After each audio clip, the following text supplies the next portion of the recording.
नमस्कार। चलिए आज बात करते हैं एक ऐसे रोबोट डॉग की जिसने एक बहुत बड़े टेक समिट में कह सकते हैं कि हंगामा ही खड़ा कर दिया। और ये कहानी सिर्फ एक मशीन की नहीं है, ये आज की टेक्नोलॉजी, सच्चाई और हाँ, सोशल मीडिया की जबरदस्त ताकत के बारे में बहुत कुछ बताती है। तो सबसे बड़ा सवाल यही था, क्या ये सच में कोई कमाल का नया इनोवेशन था या फिर बस एक नकल? इसी सवाल ने पूरी टेक कम्युनिटी में एक जबरदस्त बहस छेड़ दी। तो देखिए, कहानी शुरू होती है नई दिल्ली में हुए इंडिया एआई इम्पैक्ट समिट 2026 से। ये कोई छोटा मोटा इवेंट नहीं था, बल्कि एक बहुत बड़ा इंटरनेशनल मंच था।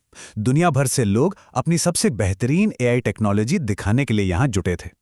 और इसी बड़े इवेंट में गलगोटियाज यूनिवर्सिटी के स्टॉल पर एक खास रोबोट डॉग था। नाम था ओरियन। सच कहूं तो वो सबका ध्यान अपनी तरफ खींच रहा था। तो हुआ ये कि प्रोफेसर नेहा सिंह ने ओरियन को पेश किया। और इसे कैसे पेश किया? यूनिवर्सिटी के सेंटर ऑफ एक्सीलेंस की एक बहुत बड़ी कामयाबी के तौर पर। मतलब ये बताया गया कि ये कोई मामूली प्रोजेक्ट नहीं, बल्कि एक यूनिक रोबोट है जिसे पूरी तरह से यूनिवर्सिटी ने ही तैयार किया है। फिर क्या था? समिट से ओरियन का एक वीडियो निकला और देखते ही देखते ऑनलाइन वायरल हो गया। इस वीडियो ने टेक्नोलॉजी के जानकारों का ध्यान तो खींचा, लेकिन वजह कुछ और ही थी। जैसे ही वीडियो फैला, लोगों के कमेंट्स आने लगे। अरे एक मिनट, ये तो कहीं देखावा लगता है। बस यहीं से शक की सुई घूमने लगी और सवाल उठने शुरू हो गए। तो फिर इस बड़े दावे के पीछे की असली कहानी क्या थी? क्या यह सच में एक नई खोज थी या फिर मामला कुछ और ही था? चलिए इस राज से पर्दा उठाते हैं। और बस यहीं से सारा खेल पलट गया। देखिए, दावा क्या था कि ओरियन यूनिवर्सिटी की अपनी एक यूनिक खोज है, पर हकीकत क्या निकली? हकीकत ये थी कि ये तो यूनिटरी गो-टू नाम का एक रोबोट था, जिसे चीन की एक कंपनी बनाती है और जिसे कोई भी, जी हां, कोई भी ऑनलाइन खरीद सकता है। मतलब साफ था। जो बात सोशल मीडिया पर लोगों ने पता लगाई वो ये थी कि ये रोबोट न तो मेड इन इंडिया था और ना ही कोई अनोखा रिसर्च प्रोजेक्ट। ये तो बस बाजार में बिकने वाला एक रेडीमेड प्रोडक्ट था। अब जैसे ही ये बात ऑनलाइन फैली, मामला बहुत गंभीर हो गया। अधिकारियों ने इस पर तुरंत एक्शन लिया, और वो भी काफी सख्ती से। देखते हैं कि इसका असर क्या हुआ। अंदाजा लगाइए मामला कितना सीरियस था। टेक मंत्रालय के एक ऑफिशियल ने तो साफ साफ कह दिया कि इस तरह की गुमराह करने वाली चीजों की इजाजत मिलनी ही नहीं चाहिए। और एक्शन भी बहुत तेजी से हुआ।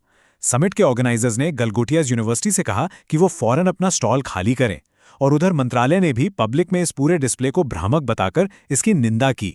लेकिन जैसा कहते हैं, हर सिक्के के दो पहलू होते हैं। इस पूरे हंगामे के बाद यूनिवर्सिटी ने भी अपनी सफाई पेश की। चलिए अब उनका पक्ष भी जान लेते हैं। गलगोटियाज यूनिवर्सिटी का कहना था कि उन्होंने कभी दावा किया ही नहीं कि रोबोट उन्होंने बनाया है। उनके मुताबिक ये सारी गलतफहमी स्टॉल पर मौजूद व्यक्ति की वजह से हुई। रोबोट को तो वहां सिर्फ सिखाने और ट्रेनिंग के मकसद से रखा गया था। यूनिवर्सिटी ने तो अपनी सफाई दे दी, पर सोशल मीडिया की अदालत का फैसला कुछ और ही था।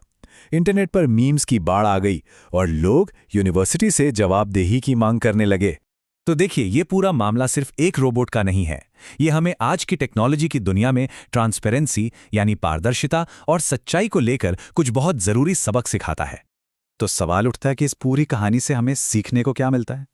देखिए, 3 बड़ी बातें हैं। पहली, कि इनोवेशन को हमेशा ईमानदारी के साथ पेश करना चाहिए। दूसरी बात, इतने बड़े इवेंट्स में पारदर्शिता बेहद जरूरी है। और तीसरी, और शायद सबसे अहम, सोशल मीडिया की ताकत को कभी भी कम नहीं आंकना चाहिए। आज के दौर में सबसे बड़ा फैक्ट चेकर तो वही है। और आखिर में एक बड़ा सवाल जो हम सबको सोचना चाहिए, जब हर कोई इनोवेशन की इस दौड़ में सबसे आगे निकलना चाहता है, तो हम ये कैसे पक्का करें कि इस होड़ में कहीं सच्चाई ही पीछे ना छूट जाए? इस पर सोचना वाकई बहुत जरूरी है।